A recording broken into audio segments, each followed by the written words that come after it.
All right, everyone's awake.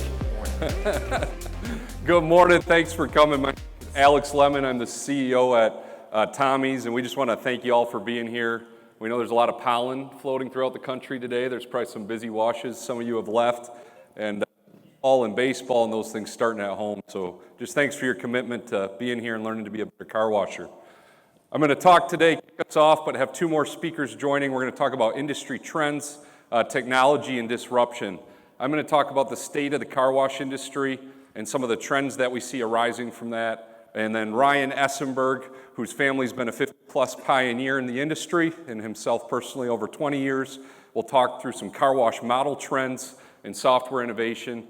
And then one of the smartest guys we know, Andrew's going to come up and talk about network effect and how we're seeing the industry evolve with AI and how we're using that at Tommy's. Before we dive in, a reminder, this is part of a series. We've been doing this, I think it's over 20 years for Ryan, but if you go on our YouTube channel, there's over 10 years of these sessions throughout the past years, and you can go watch at what other trends we've talked about or predicted and what has come to be. You'll see how accurate we are, so maybe don't check. We'll be more accurate today. We like to know who we're speaking to. The industry, we're real passionate about getting new operators into the business, and it continues to be a diverse group that we can all learn from. So, show of hands, who's in the room as a new investor looking to get into their first car wash? All right, good job. Who's an existing operator with 1 to 3 stores? Another good amount. What about 3+ locations? That is way more hands than we would have gotten 5 years ago. That's how the industry's evolving. We'll talk about it. And then a vendor or financial partner or other. Okay, great. So we're going to share some trends and opportunities that do pertain to all of you. By nature of who we are, which I'll talk about here in a second, we're going to kind of weave in and out of opportunities for new investors versus current operators and other partners. So it's important to know who we are as a company and where our perspective comes from. We've been in the business over 50 years. We're Tommy Enterprises, and this is a family of companies that we operate. Really simple, we're passionate about building new car wash technology, the best car washes in the country, and ensuring they're operating at the highest level. So on the far left, we are a retail operator, 24 corporate stores that are all high-volume express washes, mostly in Michigan, but some in Ohio and Florida with an expanding presence. We're a vertically integrated supplier, so we have product in over 10 countries and over 1,000 tunnels, and we do everything from modular buildings, architecture, to equipment, detergents, controls, a fully vertically integrated package that works together. We're a franchisor and a national brand. We just opened our 251st location under the Tommy's Express brand that we launched about 7 or 8 years ago here in the U.S., with our first European opening happening in about 3 weeks. We're an investment fund manager. Ryan's going to touch on a new opportunity we have called Tommy's Express Capital, and then a real estate developer as well. So we have a broad perspective of how we participate in the industry, and that's where the basis for our trends that we're sharing today will come from. I've shown this slide if you've been in past sessions, but it's a picture of the top 20 brands in our industry. And this is a trend that 7 years ago, when we looked at this chart, the top 10 brands were 3.5% of all conveyorized tunnels. Fast forward to today, they're 15%. We predicted they're going to someday for 40% of all locations. There's consolidation happening. 18 of these 20 brands are private equity backed or publicly traded. Tommy's and Autobell, they are the two privately held on the screen. What that means, as we look at the future development of these brands, they're going to keep growing. We're seeing a little bit of a bifurcation of these operators today. Some are performing well and their growth's accelerating. Some you've probably seen some headlines have run into a few more struggles or hiccups. But what we believe will continue is the good operators are going to keep growing. And they're doing it in a different way than they have in the past. If you notice, if you follow the press, there's a lot more greenfield development. So new builds, ground ups. Mister, as an example, last year opened 39 stores, and they built every single one of them. They didn't do any acquisitions. 5 years ago, they would have done about 40 acquisitions and built very few. So we see accelerating greenfield development from these groups, and these brands, when they enter a market, are never going to build just one location. We're all looking to have high market share in the markets that we operate. So what does that mean for all of us as operators? I think if you're a one-store operation or you're looking to get into the business, you got to think really hard about it's going to be hard to compete with just one location today when they're offering multiple locations for club members and having that scale and presence in a region. I think the other thing to think about is a few years ago or for the past 10 years, you could build a wash and flip it to a larger brand or platform, kind of a short-term profitability strategy. That is also dwindling a little bit. There's far more experts here holding sessions on M&A than myself, but we're just noticing the trend that all these brands are preferring to build their own stores. This is an example of greenfield development. We just opened 25 new stores in the first quarter of this year. That was a record for us, but as an example of an accelerating pace of building and opening locations. This is a neat story of a town that's less than 40,000 people. And it's a picture of one intersection that 7 years ago had one car wash that was privately owned, locally branded. It washed about 10,000 vehicles per month. We started building a Tommy's Express location, as seen where the logo is, and then a national brand came in and purchased that local car wash. You fast forward to today, that intersection is now washing 55,000 cars a month. 35,000 a month at our Tommy's Express. We figure about 20,000 cars a month at the other national brand. And so it's just an example of how the industry's evolved of one town with one car wash at one intersection doing 10,000 cars a month. Two national brands came in that have other outlets for club members and created a ton of new demand. But if you're a new investor, it's just a trend you need to be aware of. Getting caught in that type of crossfire and competitive environment could be challenging. So a trend that we see accelerating in the industry, and for us it's a franchise, but is leveraging a platform and joining a brand as a team. There's a chance now in our industry that we think is wonderful to be in business for yourself but not by yourself. And we talk about that with a literal example here from Tommy's Express. This is the Gulf Coast of Florida. Every pin on that map is a car wash today. Like colors are certain brands, right? So there's a few strong regional operators.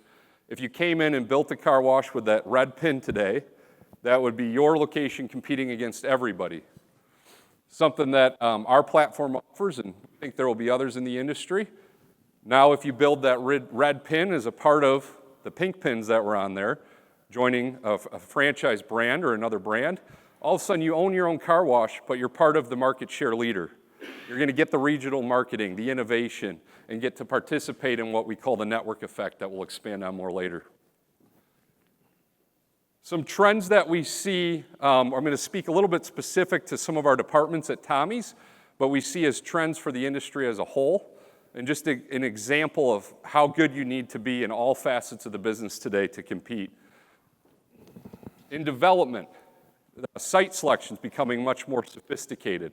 You're going to hear from our team in a little bit. We think AI and data analysis are more important than ever. We actually predict the revenue of an address before we open a store at it today through our modeling. That's how advanced we're getting. Operations, inspect what you expect. You got to be obviously in your tunnels. We see in the news now, good operations are more important than ever, but that means hourly checklists, every 10-minute checklist. How long does a check valve go weeping? You can't have these problems that a lot of operators in our industry are seeing today, and you need a really good framework and infrastructure to constantly be on top of your operations. Marketing was never really optional, but it was probably used to be a little more optional than it is today, but you've got to be marketing in every channel. We utilize national events at Tommy's, guerrilla marketing, print marketing, a full digital marketing platform across many of the platforms that exist, and local crowdsourced marketing from all of our franchisees. And you've got to be active on all of them today to compete with the brands that are doing well. Training, apprenticeship model in our industry is great and forever will be, but you need more than that now too. This needs to become omni-channel. You need to have on-site training, a digital curriculum. You need to have career paths when you have multiple stores for people to become site leaders or regional managers. And so we have, that's a picture of Tommy University, but a bunch of curriculums and certification paths for all the different roles in our system. Guest services, we have a team of about 15 that 24/7 services our nearly 1 million club members as a brand. So it's not just the responsibility of the site, but we've taken that off the hands of the site so that members get better service and the site can focus on good wash operations and taking care of the guests on site. Support, same thing, 24/7 support center that we offer, and you need to be remote monitoring and on top of the equipment in the tunnel. Purchasing, economies of scale. All the brands I showed, they probably have some type of deal with where they buy their stuff because they're a larger platform. What's neat is as part of Tommy's Express, you can own one store and be a part of having economies of scale because it's a giant buying club of items that were needed for the car wash. And then technology-wise, an integrated technology suite. It's sometimes hard to bolt on all these different technology pieces, a point of sale, an app, a text club program. They all need to talk together so that we know if we met someone on Facebook, what offers that they accepted, how did they get to our car wash window, how did we convert them to a club member, and how long did they stay. That type of knowledge now is table stakes, we believe, and not optional in our industry. So it's a highly competitive environment. I think the good news is we still think we're in the early innings. There's a lot of talk out there about saturation, and you've probably heard a lot of it, but we continue to see when you pick the right site and you run it well and market it well, you do all these pieces really, really well, you can have a great result. We recently opened a store in a one town that had 2 tunnels existing, and at day 30, we had 3,000 members, and we had washed almost 25,000 cars. And that is a result of 36 months of pre-work setting that tunnel up to be successful. And so while the industry is very competitive, we think the best is yet to come. You just need to be doing all the pieces really well. And we're here at the show, obviously, because we'd love to help anybody with that. So thank you. I'm going to welcome to the stage Ryan Essenburg.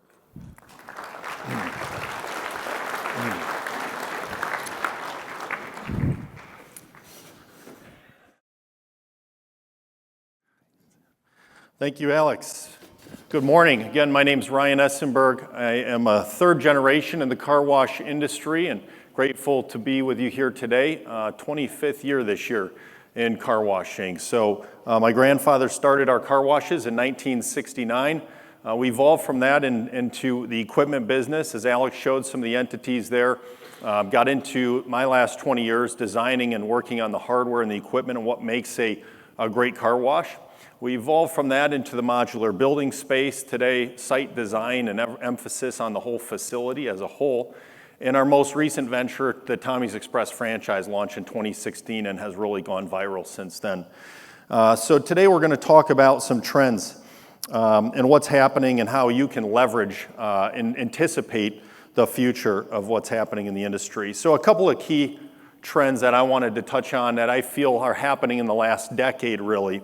The physical aspects of what makes a great car wash have become defined. You know, there's a reason McDonald's, Taco Bell, Wendy's all sort of flow the same way. There is right ways and wrong ways to do things, and we think over the last decade we've really narrowed that down. In the old days, you had a piece of property and people would design a car wash to fit the property, and that's a very inefficient way to create a good retail business model. The second thing that's really happened as a key trend, I think, is the teamwork. You know, working together, linking arms. Every other retail business today does that, utilizes systems and processes and platforms, and link arms to become one to get further faster. Imagine if everybody jumps in a kayak and starts paddling, or if we put together an Olympic-class rowing team in an Olympic-class rowing boat, we're going to certainly do far better, faster, and today we're leveraging that ability of teamwork. And the third key trend that I think is a big level this last couple of years is software innovation, and I mean that literally in software, but also in the experiences of the car wash. I spent the last 20 years working on hardware, nozzles, pumps, how to make the car wash more electrical efficient, more water efficient, and clean a car better, faster, and drier. Today, the innovation is really happening more on the software side of the business. We've done single app updates that have added tens of millions of dollars of value to our network. There's processes that can be changed with a cashier's experience that can transform the business with one little shift, and that's where the new innovation is happening today. A couple other trends in the industry. I'm going to talk to some of the new investors in the room, but for those of you that have been in this know, conveyorized tunnels is the place to be. A big shift from in-bays and rollovers in the past to conveyorized tunnel systems where we can process more faster like an assembly line. Another trend, window up washing, we call it, or effortless car washing. What's the experience when you go through a conveyorized tunnel today? If you have to roll your window down, that's a little bit of an obsolete process. Today we have over 85% in some cases at our corporate stores of unlimited memberships coming through without ever rolling the window down. That is the experience the modern consumer demands. Under 2-minute process from beginning to end. We're consistently executing under 2 minutes at a high quality of clean, shiny, and dry. Tear down and rebuilds is a trend that we have leveraged. We took a page out of McDonald's book. They've proven it. If you want to be successful in the long term, sometimes it means starting over. There was a technological leap that happened in the last decade of things like belt conveyors and multiple pay lanes that are difficult to update old washes to.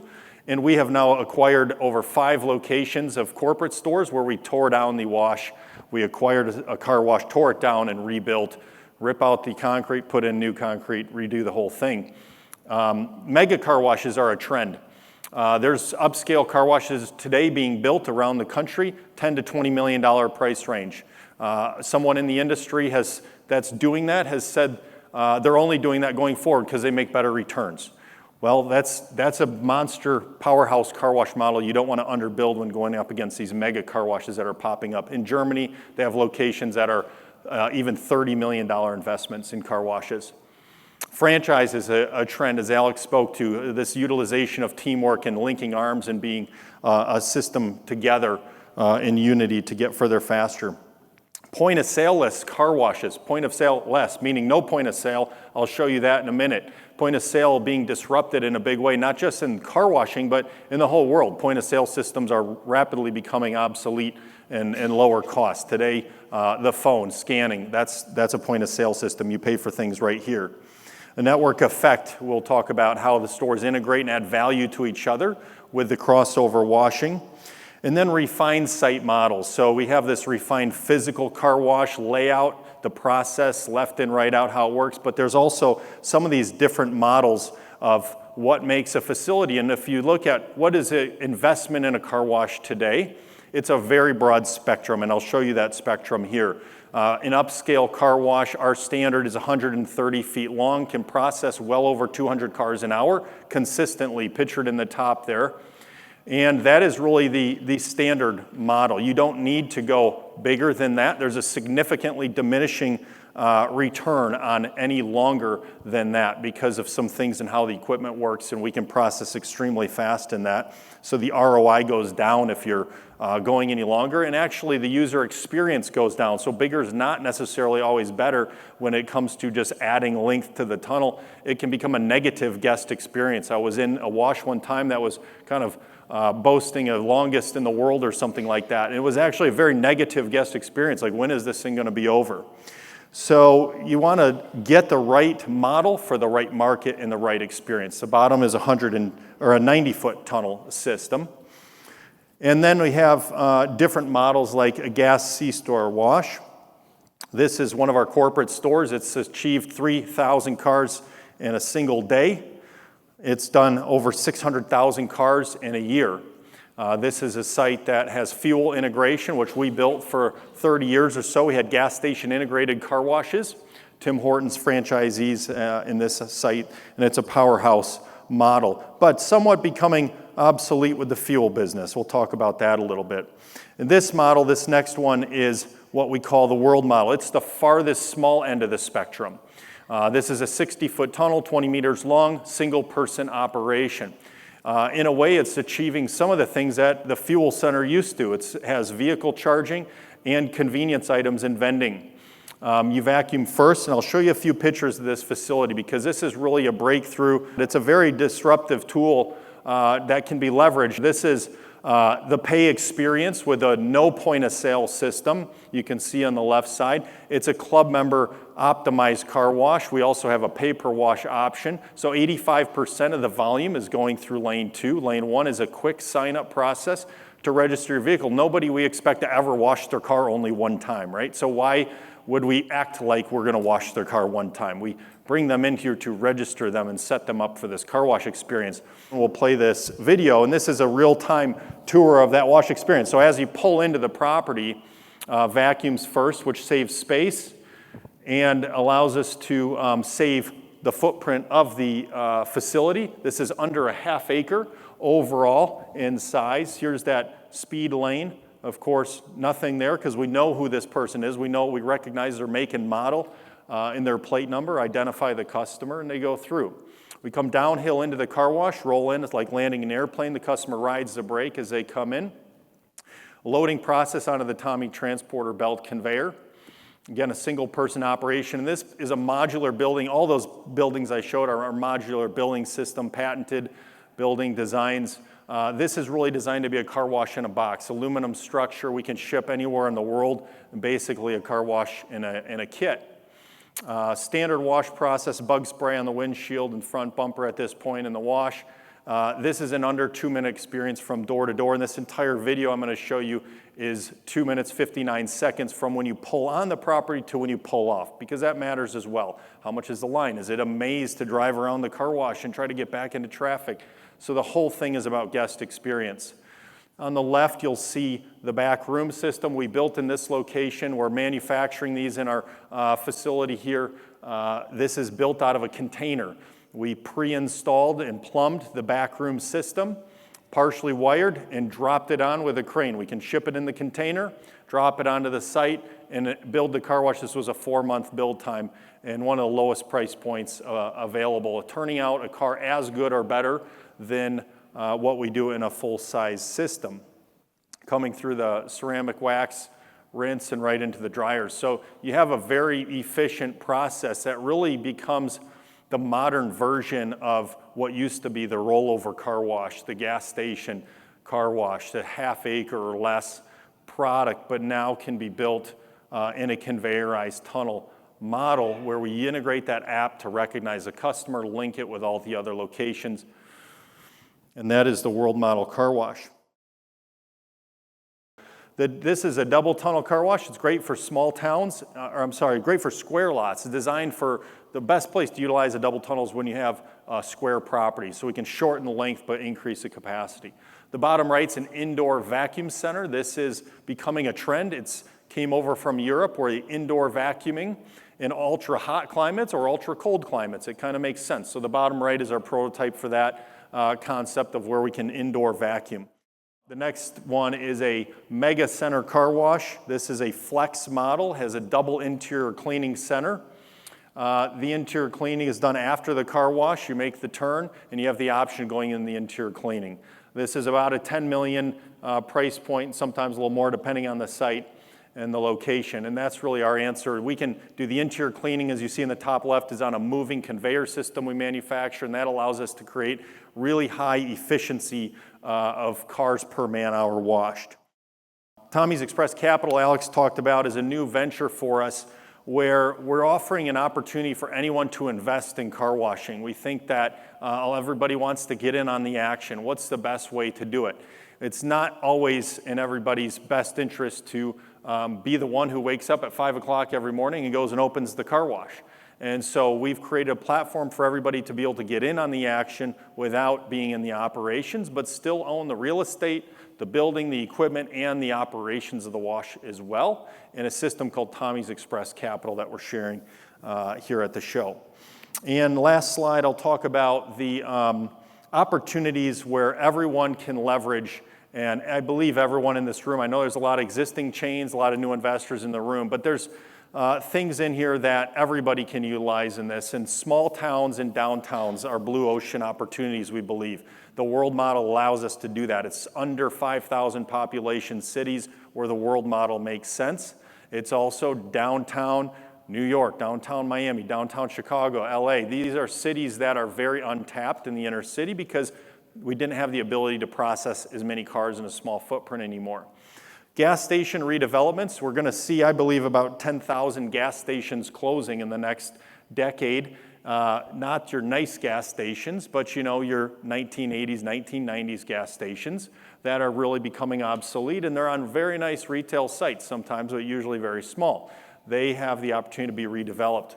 For the nice gas stations, the modern gas stations, I think the best integration is through building branded locations that are part of a national chain on their properties or next door. When we put in Tim Hortons coffee, our coffee sales went through the roof from what we used to do. And I don't think there's the best path for gas station and oil companies today to try to go on their own to get into the car wash business. Been tried for many years. The branded partnership integration is really the way to do it, like putting a Subway in a gas station or a McDonald's. We can do that today with a franchise brand. They get all the benefits on the property. Existing retail developments, we do a lot of work on old retail redevelopment in a sustainable area, as well as parking lot space carve-outs we've been very successful with. And existing operators redeveloping. This one's a little bit of a painful one, but we have done it ourselves. We buy sites, tear them down, and rebuild. We've also torn down our own location recently, moved 2 lots over and rebuilt. We got to get to the next 20 years, the next 30 years, what's it going to be? This picture in the bottom right corner is a real situation where we bought a car wash. It was closed and out of business. It was in a pretty good retail area. We built the wash on the right side on that exact same property. The car wash sits in the exact same location. We flipped it end over end. We ripped out an acre of concrete, put in an acre of concrete, put in the vacuum center, the curbs, everything in a modern era facility of the Tommy's Express model. It did 385,000 cars its first year open on the exact same lot that somebody else went out of business on.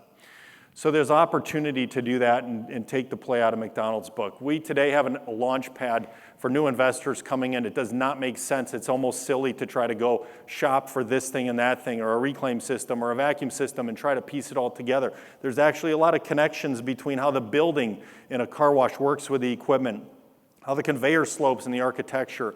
So it's not really feasible to go out and grab an architect, grab a soft water softener system or a building. Today it works together in a system in harmony. The control systems linked to the equipment and how the equipment functions. The downhill slope of the concrete matters. The curbs matter. Our window trim frames are very specific to matter on how they work best in a car wash. And we can provide that 50 years experience as a launch pad for new investors. I think another blue ocean market today is international. There's a lot of sites in the U.S. that are great. Internationally, the blue ocean is massive opportunity, and we're going after that in a big way. And lastly, car dealerships, I think, have opportunities. They have usually really nice retail locations. I think less parking lot space is going to be needed in the future. The last couple cars we purchased, we ordered one of them on our phone. Ordered it, you pick it up from the dealership. They don't need the prime real estate to have new cars. We can generate a higher revenue per square foot of land if we put a nice retail, open to the public car wash out front of car dealerships, put a Tommy's Express out front, get the benefit of washing their cars. I think that's a great opportunity. I'll leave you with a quote: you can't solve today's problems with yesterday's technology. Well, thank you for being here, and next I will bring up our Chief Operating Officer, Andrew Van Wylen. Thank you.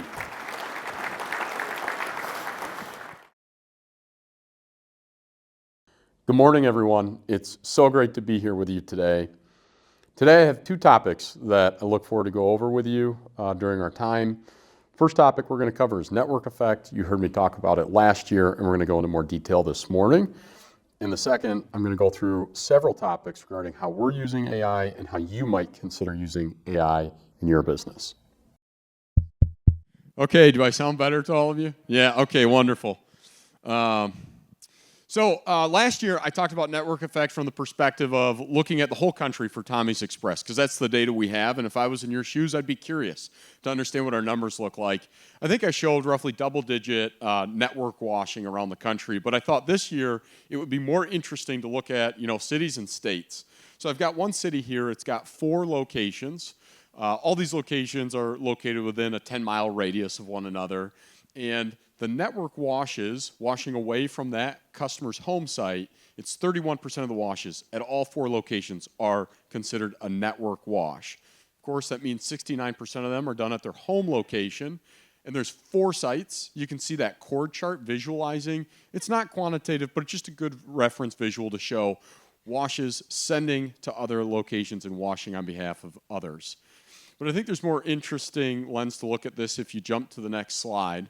We can also ask ourselves, what's the guest's perspective? Because I would guess very many guests would say, well, last year I washed 25% of the time at a different car wash. They probably just know how many they visit, right? They say, yeah, there's 4 locations I can go to in this town. In this city that we're talking about, 76% of members use more than just one location. And I think it's pretty remarkable that while I'm looking at just members from the city, it's nearly 15% of them that are using 5 or more. They're washing in an adjacent city that's probably 25 or 30 miles away. And if we combine that with those that are washing at all 4 locations, we have roughly 30% of the members in this city are washing at 4 or more locations, with some of them going to a different city to wash. What would I take away from this? I think relative to the theme of network effect and consolidation of brands, I would be really worried about building my first location in this town if I didn't know that I was going to follow through and build a second, a third, and a fourth. Because we know there's 76% of people in this city with a car wash membership that say, I love washing at more than one location. So I think that's something to think about as you evaluate your development plans, or if you're considering getting into the business. Where are you going to build, and what kind of network are you going to be able to achieve on your own? Zooming out, this is the state in which that city is located. So in the state, it's a little lower, the network wash percentages. It's 19% of washes are considered a network wash.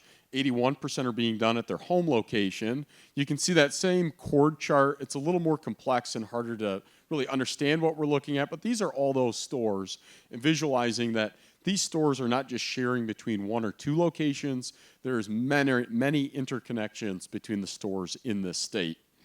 Okay, same graph we looked at before. When we look at the state perspective, 43% of members are using more than one location. That's because not every city in this state is as densely built out as 4 locations, but that's obviously what we're working on. Kind of drawing on the same reflection when we looked at that one city with 4 locations, if I was thinking about establishing a brand or entering this market, I would not only want to think through what are my intentions in this city, I would be worried about my intentions on building a chain or a network that could satisfy these customers around an entire state or even interstate car washing. So we kind of talked through just the sort of belief that it'd be really hard to compete in some of these markets where there's high network washing if you weren't going to build a competitive network. Not talking about just building competitive sites, but competitive networks. But how could we quantify the value of building a substantial network for our car washes? This was a study that we did, and admittedly, this study is 12 months old, but I think the takeaways really still hold. We looked at 138 of our car washes that have been open for at least 24 months, and we put them into 3 categories. There are numbers on this chart, but let's just call the bar on the left is low network connectivity, the middle is moderate network connection, and the bar on the right is high network connection, trading lots of washes back and forth, or members back and forth with other washes. What we saw in that, we call it the control group of low network connection, is we use them as the base case. The washes in the moderate network activity, we saw a 26% increase in revenue as compared to that control case. We saw a 35% increase in revenue for the washes that were classified as highly connected to the network, exchanging washes, washing members on behalf of others, and sending your members to be washed by other locations. So that's how we kind of look through this lens to quantify the value of building a strong network and providing more locations for your members to wash. It results in higher revenue for your locations. So I would talk a bit about AI, and we'll just jump to the next slide. I'm going to just hum through a few examples of where we're using it. Maybe it's helpful for you to know that these tools are out there. It's made us more efficient and move more quickly. And then I'm going to go into revenue prediction, software development.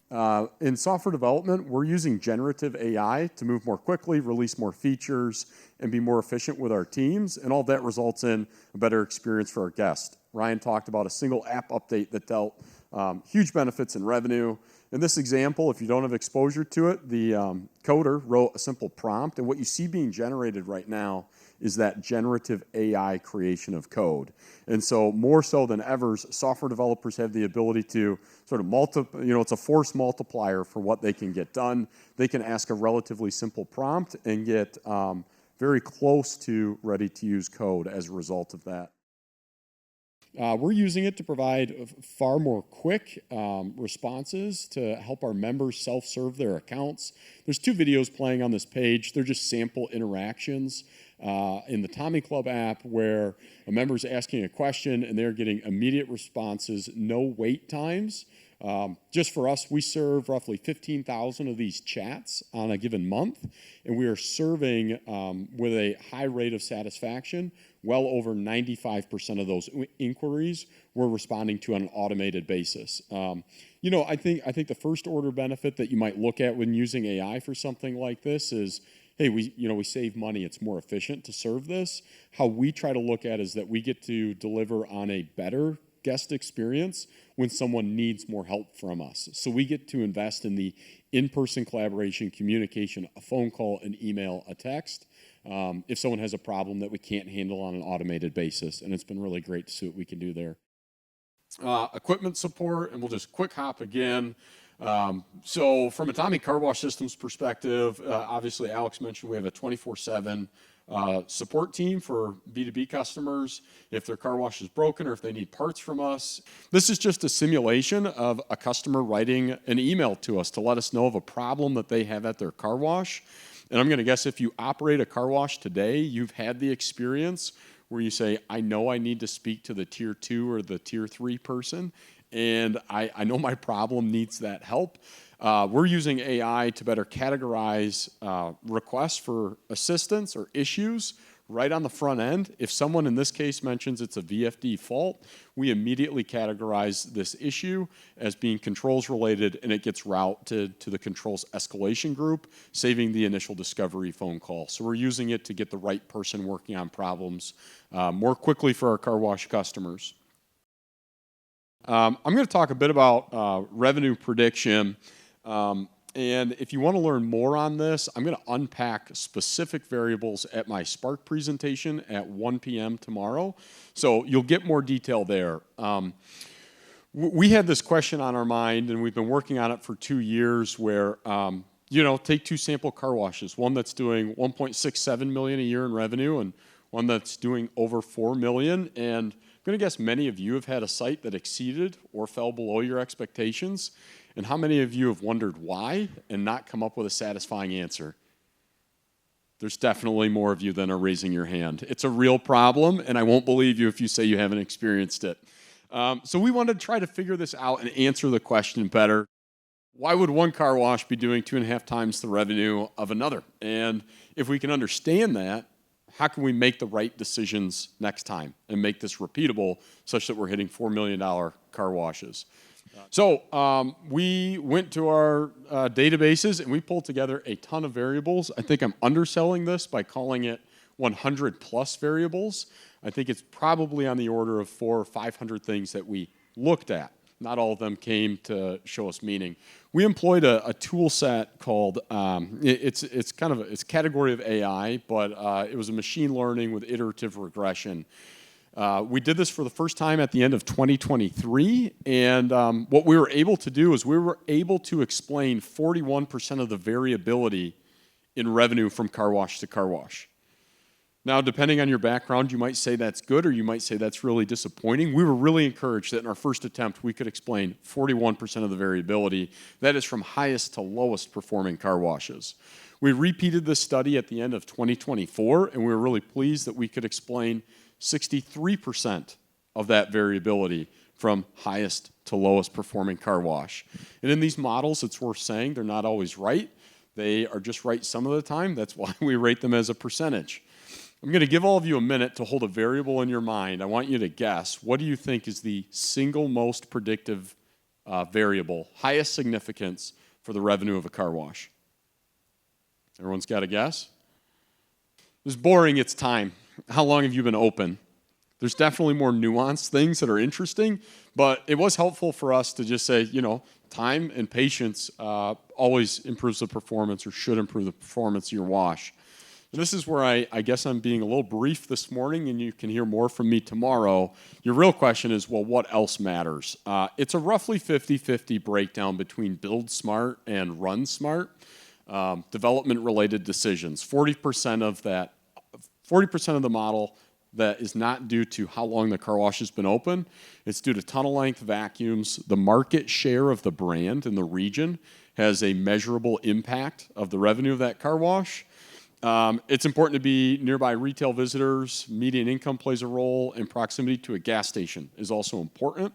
And it's actually really interesting. If you're looking at multiple regions, it's actually better to build in a place where there are car washes already doing well versus car washes not doing well somewhere else. On Run Smart, really interesting variable that showed up was actually the proximity of the car wash to where the operating partner lives. If the operating partner lives closer to the car wash, it has a measurable impact, saying that car wash will perform better and be higher revenue. And if they live a long ways away, the car wash might suffer from it. Other things that showed was site consultations, Google reviews, performance on some on-site selling metrics. These I'll talk about in more detail tomorrow. Kind of reflecting on all these variables, many of the trends that Alex and Ryan talked about, and the two I've kind of leaned into on AI and the network effect. I just had a few reflections that I thought were worth sharing. Is that these aren't necessarily new trends. We've just come to know them over the last 5 years, and they're going to continue playing out over the next 5 years. If I was in your shoes, I'd be thinking about the industry consolidation. And where are you in that story 5 years from now? Are you one of the brands that's in the top 10 that's comprising 30 or 40% of the market? Are you hoping to sell to one of those? Or are you content maybe being a local operator in a single city or just regionally located? The power of networks, I think, is a big contributor to the changing texture of competition. I remember in prior shows feeling like the discussion was more around competition from site to site. I think the conversation has shifted in recent years to talk about regionally whose network is stronger and who's providing the more compelling value proposition based on quantity of locations, quality of service, and really what network is someone buying into when they take on a membership versus which car wash do they like visiting locally. And finally, I think it's worth just reflecting on the scale and the capability of the largest operators. I've shared some of the tools that we're deploying in our business, but it's fair to assume that everyone on the top 10 or top 20 list also has an AI revenue prediction model, right? They're thinking the same ways that we are, and it's worth just being kind of eyes wide open that the sophistication and the tools that they are using as they build out their network, choosing which corner to build on, choosing how to deploy new services or offerings in their washes. They're more sophisticated. It's increasingly getting more sophisticated, and that's going to be a threat that's probably not talked about all that often. We're typically the only in the top 10 that's maybe going to share some of these things, but it's happening outside of this room too. All right, we're at time. All facts and figures were discussion only. Look at our FDD if you're interested in a business opportunity. But thank you all for your time. See us in our booth 915. Thank you.